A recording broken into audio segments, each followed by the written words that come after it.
സമാധാനത്തിന്റെ വെള്ളരിപ്രാവായ American president Donald ട്രംപിന് ഇസ്രയേലിൽ നിന്നും മുഖമടച്ചൊരു അടിയാണ് ഇപ്പോൾ കിട്ടിയിരിക്കുന്നത്. ഗസയിൽ വെടിനിർത്തൽ കൊണ്ടുവരാൻ ട്രംപ് കൊട്ടിഘോഷിച്ച് അവതരിപ്പിച്ച 15 സമാധാന പദ്ധതി ഇസ്രയേൽ പ്രധാനമന്ത്രി ബെഞ്ചമിൻ നെതന്യാഹു അക്ഷരാർത്ഥത്തിൽ ചവറ്റുകുട്ടയിലെറിഞ്ഞു. ഹമാസ് എന്ന ഭീകര സംഘടന പൂർണ്ണമായും ആയുധം താഴെ വയ്ക്കാതെ ഗസയിൽ നിന്ന് ഇസ്രയേൽ സൈന്യം ഒരു ഇഞ്ച് പോലും പിന്നോട്ട് പോകില്ലെന്ന് നെതന്യാഹു അമേരിക്കയുടെ മുഖത്ത് നോക്കി തന്നെ വ്യക്തമാക്കിയിരിക്കുകയാണ്.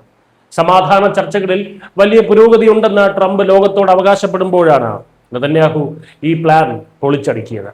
ഭീകരരെ പുറമെ മാത്രം ദുർബലപ്പെടുത്തിയാൽ പോരാ, അവരെ വേരോടെ പിഴുതെറിയണമെന്നാണ് ഇസ്രയേലിന്റെ അടിയുറച്ച നിലപാട്. ട്രംപിന്റെ ബോർഡ് ഓഫ് പീസ് പ്രതിനിധികളുമായിട്ടുള്ള ചർച്ചയിലും നെതന്യാഹു ഈ കാര്യം ആവർത്തിച്ചു. സ്വന്തം രാജ്യത്തിന്റെ സുരക്ഷയുടെ കാര്യത്തിൽ ലോക പോലീസ് അല്ല, ഇനി സാക്ഷാൽ ദൈവം തമ്പുരാൻ തന്നെ ഇറങ്ങി വന്ന് ഇടപെട്ടാലും ഒരു വിട്ടുവീഴ്ചയുമില്ലെന്ന ഇസ്രയേലിന്റെ ഈ നിലപാട് ഭാരതം ഉൾപ്പെടെയുള്ള രാജ്യങ്ങൾക്ക് വലിയൊരു പ്രചോദനമാണ്. അമേരിക്കൻ പ്രസിഡന്റ് ആവശ്യപ്പെട്ടാൽ പോലും ഭീകരവാദികളെ ഉന്മൂലനം ചെയ്യാതെ ഇസ്രയേൽ സൈന്യം വിശ്രമിക്കില്ല എന്ന് നെതന്യാഹു ഒരിക്കൽ കൂടി ലോകത്തിന് കാണിച്ചു കൊടുക്കുകയാണ്.